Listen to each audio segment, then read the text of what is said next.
I'm Rochelle Gentile, president of the Dubuque Symphony Orchestra League. I'm here at the Dubuque Golf and Country Club, kicking off our virtual Soundbite series. Under normal circumstances, you'd be right here with me, enjoying a great lunch and a preview of the DSO's upcoming concert, and I'm sure you will be again soon. As you may know, the DSOL develops and administers projects, programs, and events that provide music education opportunities to folks of all ages, as well as financial support to the DSO and its youth ensemble programs. Each year, the League contributes support to youth education events and programs such as the 3rd and 5th grade Arts Trek concerts, the 4th grade Adopt a Musician program, the Youth Concerto competition, the Dubuque Symphony Youth Ensembles, and the Summer String Camp. Along with our many other endeavors is our Senior Classics program, now in its 9th year, providing performances by DSO musicians to entertain residents and their families at local nursing homes and assisted living centers. While the past year has looked a little different, we continue to focus our efforts on fundraising.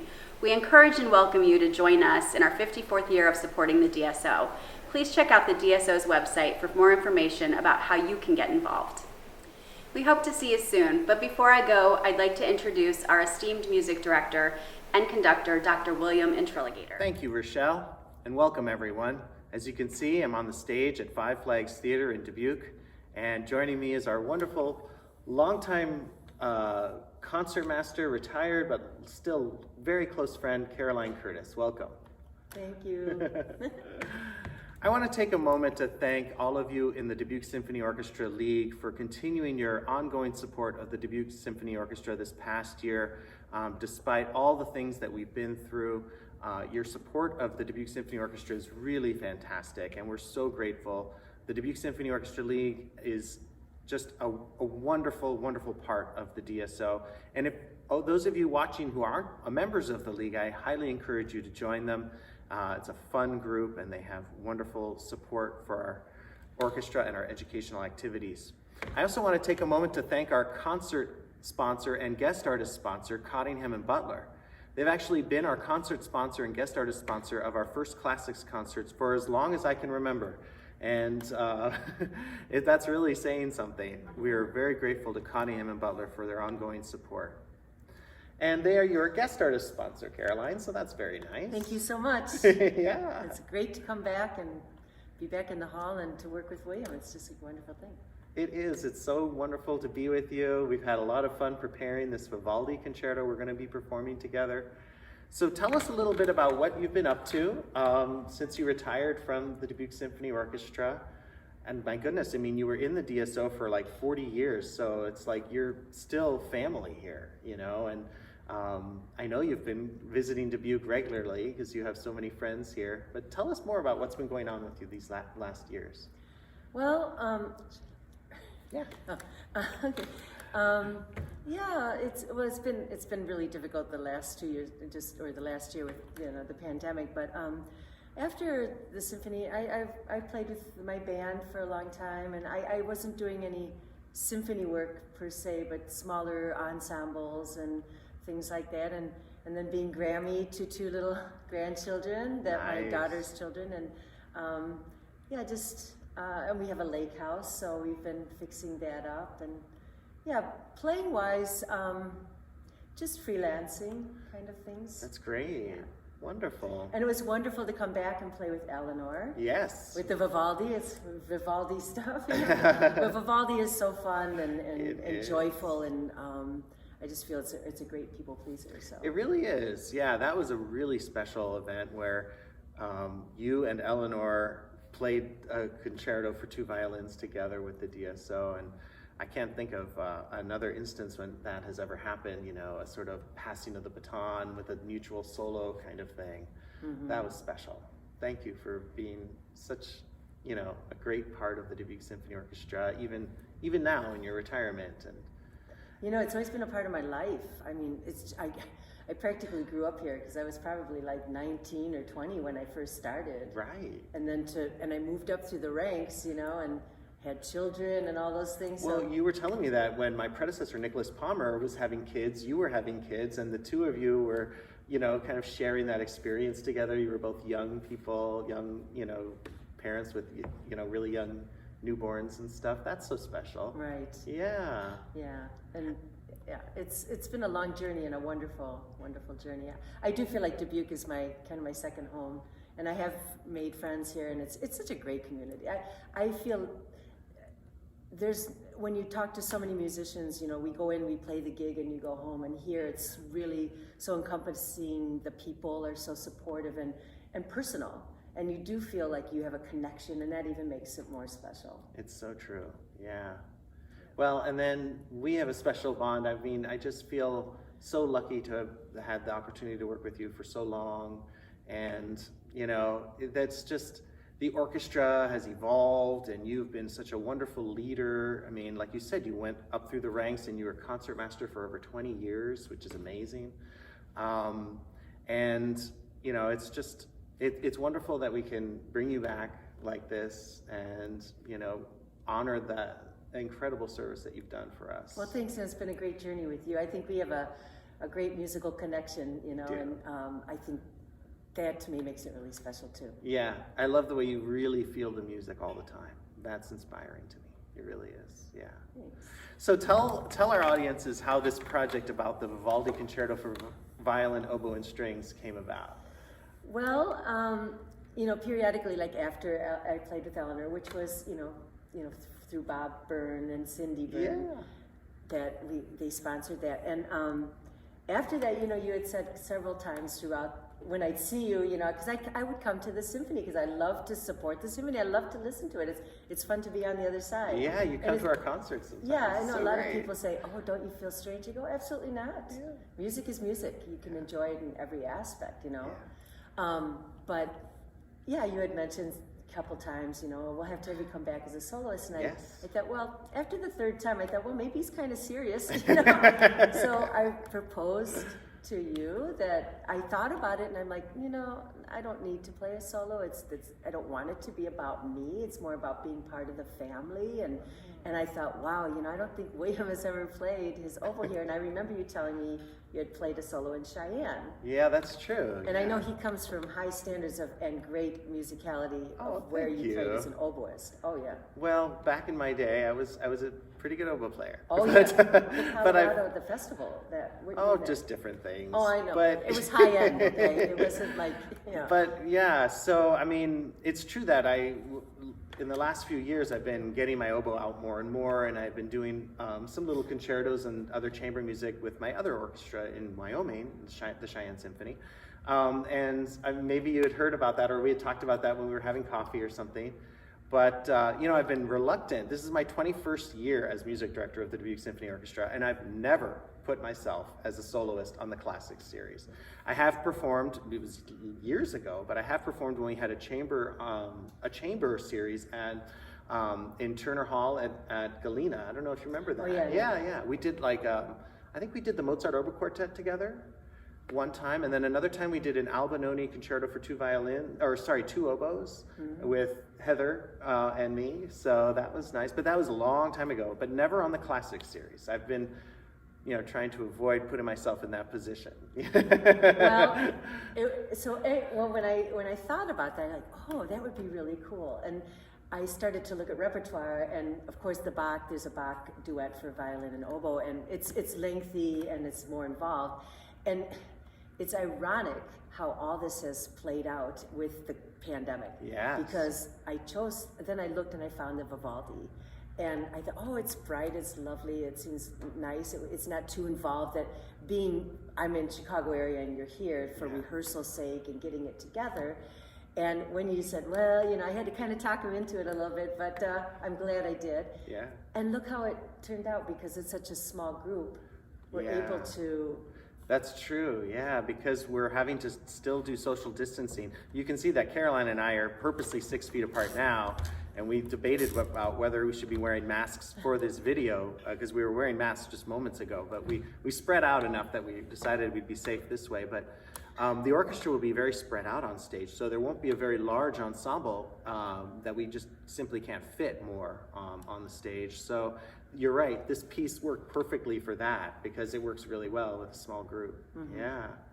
Well, I just think it's lovely that you suggested it. Right, the first time you mentioned it to me, I thought, yes, that would be so fun and really special. Because, I mean, you know, we've been through so many different kinds of musical experiences together, but never this. And I have to say, from the early rehearsals when you would come over months ago, and we'd be socially distanced and we'd be practicing at my home, I was so impressed with all of your musical ideas. Basically, your musical conception of this piece is what we're doing. I mean, you put so much thought into the articulations, the dynamics, all these different things. And I mean, you were really the one sort of masterminding this piece. And I liked also being in that role of letting you do that. Yeah, switch it. Yeah, I feel like in a way you probably have more experience in Vivaldi and, you know, playing Baroque styles and things like that. And so there were a lot of things that I feel like I learned from you in this experience. Yeah, it's just been wonderful. And it's just so fun looking over and playing music together and having it not be as a conductor and player kind of thing, or even a conductor and soloist, but just as two soloists together. It's been special. Great, thank you. Yeah. It's been for me too. Well, let's talk a little bit about Vivaldi. He's a well-known composer. Of course, his Four Seasons is probably one of the most famous pieces of music ever written. It's surprising that Vivaldi's music was not performed after he died in the 1740s, I think it was. Yeah, he died in 1741 and died penniless and in an anonymous grave in Vienna. Many people think it was actually the same burial site of anonymous graves where later Mozart was buried. Wow. In Vienna. Of course, most of his career was in Venice, and he is a Venetian composer. He was born in Venice, and almost his whole life was spent there. But you know, it's interesting that some of his music just was forgotten or lost, and for like hundreds of years after he died, his music wasn't played. And then the Four Seasons became a huge hit in the era of the phonograph, and that really helped it become popular. And even, I was just researching this, there were some new pieces being discovered recently by Vivaldi. You know, he wrote over 500 concertos and some over like 30 operas. But in 2010, they discovered a new flute concerto, and in 2012, they discovered another opera of his, Orlando Furioso. So they're still discovering manuscripts of these pieces that may not have been clearly by Vivaldi, or maybe they were just, you know, tucked away in somebody's drawer or something like that. So it's amazing. But we don't know when this particular piece, the Concerto for Oboe, Violin, and Strings, was written. But he wrote, what was it, over 230 concertos for solo violin and orchestra. He was primarily a violinist himself. But he also wrote over 40 concertos for 2 instruments and orchestra, and over 30 concertos for 3 or more instruments and orchestra. So it's amazing. Over 500 concertos altogether. Crazy. Prolific. Very prolific. And a lot of that he was writing for orphaned girls at the Ospedale della Pietà in Venice, where he worked for over 37 years. So when he was born, there was a big earthquake that day, and he was in bad shape. He had bad health all his life, but even when he was born, he was in bad shape. So they immediately baptized him when he was born. And it's said that maybe his parents decided to dedicate his life to God at that point, if he would live. And so, also being the oldest of his family, he had many other younger siblings, he went off to become a priest when he was in his teens. And he was ordained as a priest. They called him the Red Priest because of his red hair. But he was so sickly that he couldn't handle actually, you know, the mass and saying it all and being up there, and he loved music, of course. And so then he took this job at the Ospedale della Pietà. I think he started out maybe as their priest, and then he just became their sort of music teacher. So it was an orphanage for young girls. And he worked there for so many years, and he wrote for them. They would perform. They were like, they must have been fantastic. Apparently they would perform behind a screen, unseen. They would just, people would see, they wouldn't see them, or they would just hear them performing. So anyway, those are some of the backgrounds on Vivaldi that I wanted to share. Is there anything that you wanted to share about Vivaldi or this piece? Well, he's better with the history. Well, that's just a little bit of history. I feel that I'm always one that, like he says, I'm the music one. And what drew me to this piece is, It's like I say, I think it's very light and joyous, and it's kind of like dance music. But it kind of brought me. It made me think of my grandchildren, like when the music, how went in the beginning, it will start down, it will go up, and then it will come back down, and then later on we imitate it, we do it together, and then later we'll do things that are different. And it reminds me of my grandchildren, because the older one is always like, sets a standard, and the younger one will imitate them. And just the lightness of it. Yeah. Remind me of children playing. And, Oh, wonderful. yeah. It does have a wonderful positive quality about it. He, there's not really too much drama per se. There are moments where, it'll go into the minor mode, and there are some, fast figuration for you and things of that nature. But there's sort of an energy about it that's overall very positive. Yeah. The slow movement is in minor, and it's sort of like a lilting Siciliana kind of thing, almost like a Venetian gondolier song barcarolle, but slower than those, and more in the sort of lilting quality of this old Baroque Siciliana dance. Even that is not particularly like overly sad or emotional. It's just, it has its own kind of mood. And I think it's wonderful that Vivaldi has given the solo part of the slow movement to the oboe, and you play it lovely. Oh, thank you. Yeah, and I'm more of the accompaniment, but even in the accompaniment, it still complements the solo. It and does. It's just a beautiful Oh, routine. good. Yeah. Should we start playing a few examples? Sure. All right, I'll get my oboe out here.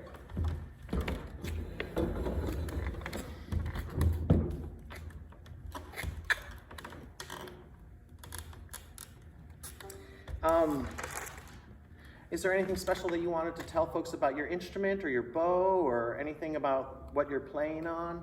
Well, this is the instrument I've been playing on for a long time, pretty much throughout the symphony days. Oh, good. Yeah, it's a French instrument, Nestor Odino, and unfortunately, I'm not able to afford the delicious Italian instruments that start like at 100,000 or more. So Yeah. Unless you get a newer one, but I love the French instrument because it has a big sound, and it's a warm sound. Yeah. They're kind of finicky, depending on the weather. But Yeah. I've always loved this instrument. And your bow has a really cool color to it. Oh yeah, What's that? this is just a coda bow, but it's made out of carbon fiber, which is kind of indestructible. But they've made them so well, they even make the instruments out of carbon fiber too. Really? And they stand up to some of the That's good great. instruments, yeah. So, Well, it has a really cool color when you catch it in the light. Sometimes it's purple, and sometimes it's like teal. yeah. it's Yeah, like that's electric nice. colors. Well, it's funny that your violin is French, because my oboe is also French. Oh. Yeah, almost. Well, most of the, I shouldn't say that, but most of the oboes that people play these days are French. But there are some really fantastic English and German makers and others. But this is a Loré, which is kind of like a typical oboe that you would have in the United States, probably the most popular oboe to have. But I would like to mention this one because it's been with me for so long.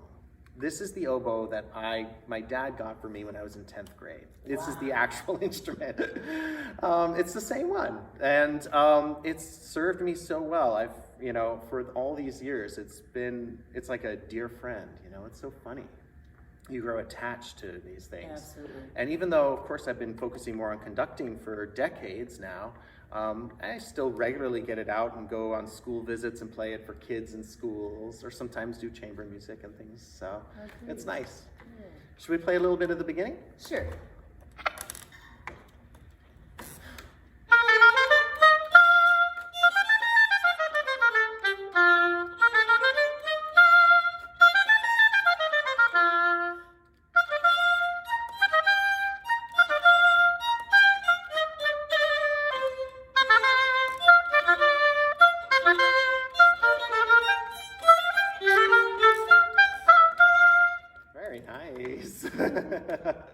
It's fun.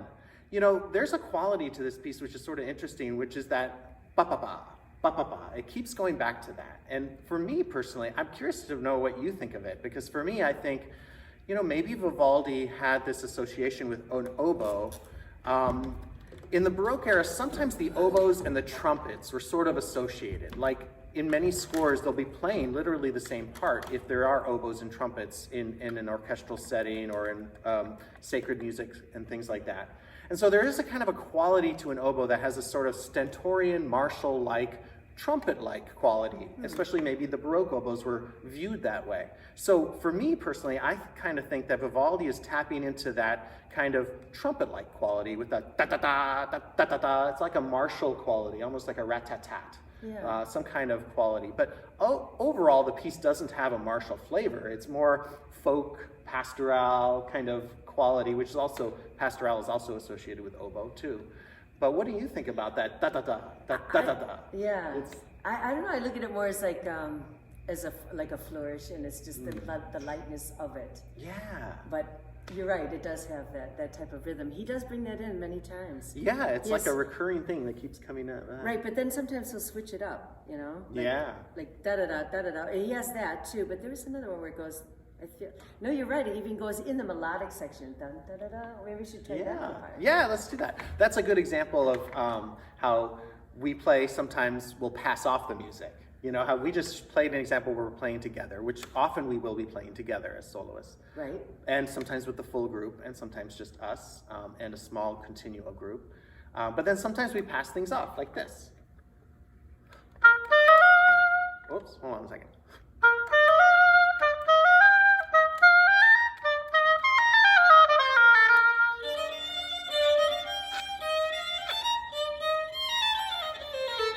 Very nice. Yeah. It's sort of a fun little pass-off dance that we get to do. There are some times where, you know, like Vivaldi's famous for sometimes imitating nature and birds and things like that, like in the Four Seasons. And I feel like that part where we're just about to come to where we play in thirds, Yeah. it's sort of bird-like. Do you want to try that? Sure. Like starting on that measure? Yeah, sure. Oh, okay. I was just gonna hit this. We haven't talked about this, where we're gonna go. I was thinking just like right at 28. Okay. Is that okay? Yes. Maybe just on after the second beat. Okay. Just that little bird-like thing. Oh, Is wait, that no, right? that's not 28. Oh, you want to do that? Yeah, let's do that. You're right. I think Kind of where we just ended. Yeah. Okay, good. Here we go. Ready?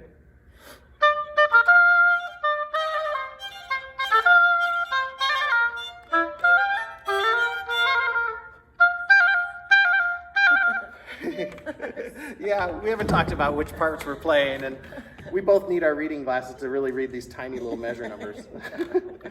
Anyway, there are a couple of bird-like moments here, which are fun. Mm-hmm. What else did you want to play? Do you want to try? Do you want to play a little of this slow movement? Sure. Do you want to move on to that, just Yeah. to show the? Definitely. Yeah. Because that's so pretty. Mm-hmm.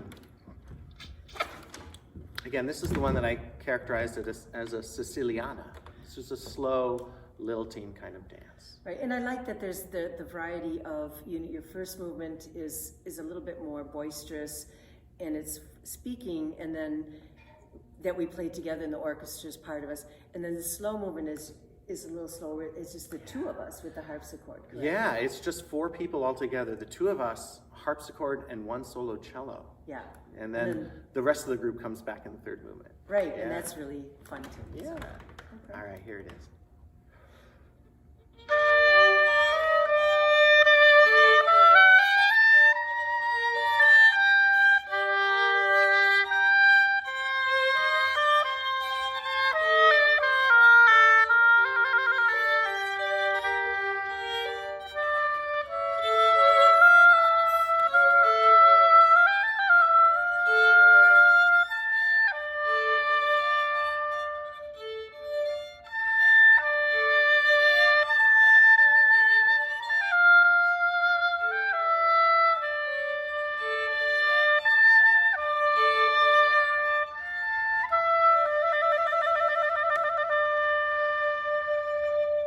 Lovely. Thank you. Yeah, beautiful. Oh, thank you. You too. I like to think of how this piece might have been known to Stravinsky when he wrote his Pulcinella ballet, because there's so much beautiful sort of neo-Baroque music that he wrote in that, even in this key of G minor too, that it may have inspired Stravinsky. But because Vivaldi's music wasn't really rediscovered until maybe more like later in like the 1930s and 40s and stuff. Maybe he didn't know it, but I wonder if he knew this piece because it sounds so much like the Pulcinella ballet that he wrote. Yeah. And then the last movement is sort of like a fun dance of kind of rustic, peasant-like flavor to it, huh? Yeah. Do you want to play a little bit of that? Yeah, I was wondering, can we do Yeah. a part where we do different things together, or Sure. where could that be? Do you want this little part or no? Yeah. Do you want to I'll take it from right here. Is that okay? Well, let's play a little bit at the beginning so they can get a feel for that. Here's the way it opens.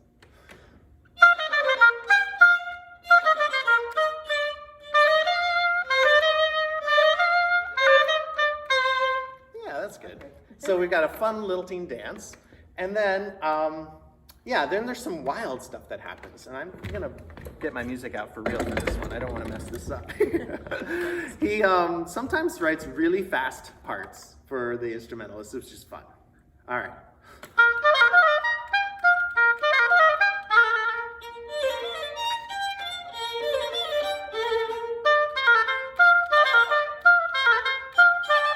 Oh, I'm starting in a different place. Oh, I'm sorry. I was starting here, I'm and I sorry. pointed to here. It was my mistake. Do you want? Which one would you like to do? I don't Yeah, let's mind. go that one. That one? Okay. We're gonna do that again. We have to do this all in one take. Sorry, we're not gonna edit this. Here we go.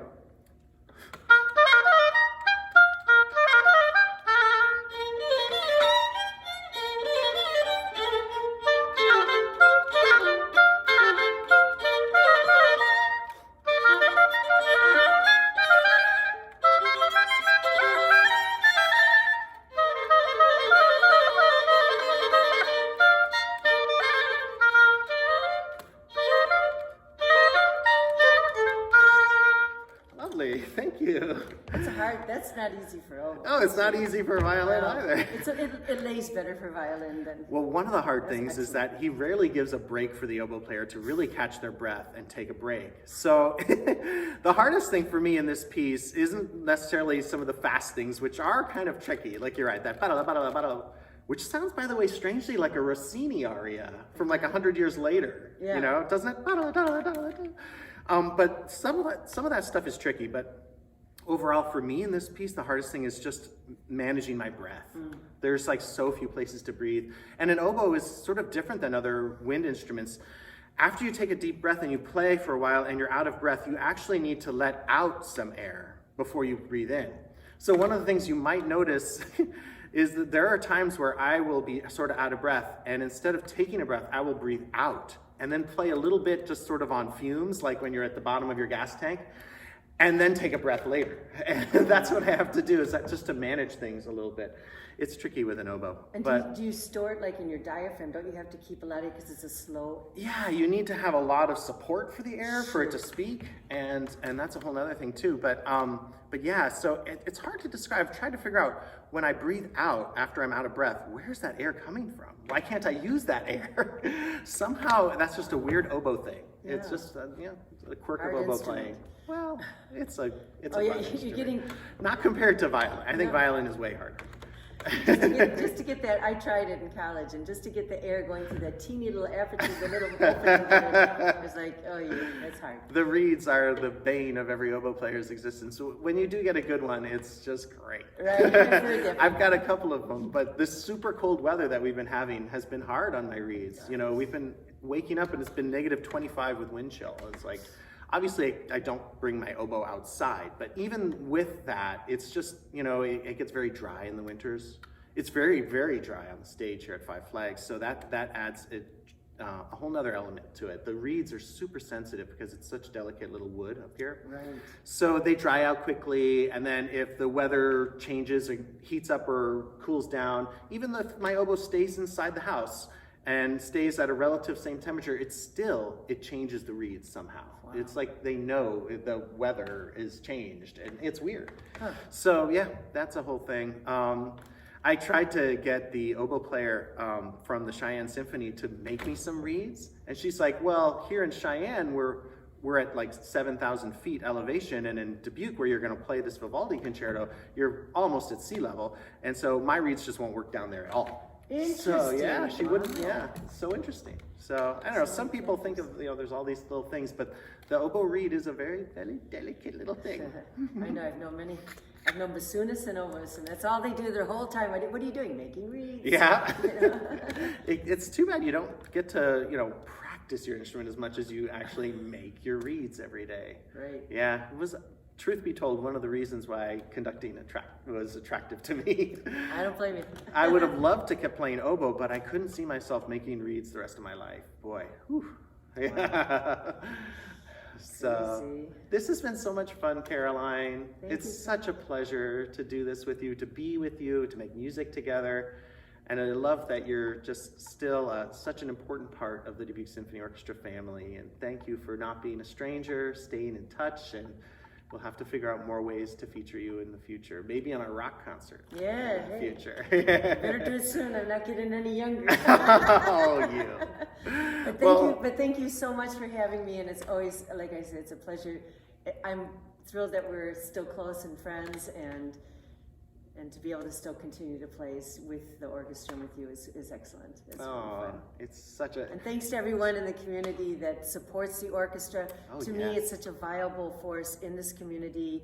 It speaks about the community with all the arts, from your art museum to, all the murals and everything. Oh, it's so wonderful. This Yeah. community embraces, and the orchestra is such an important part. So keep supporting and keep coming to the orchestra, because I'll be here too. It's great. Thank you, Caroline. Thank you.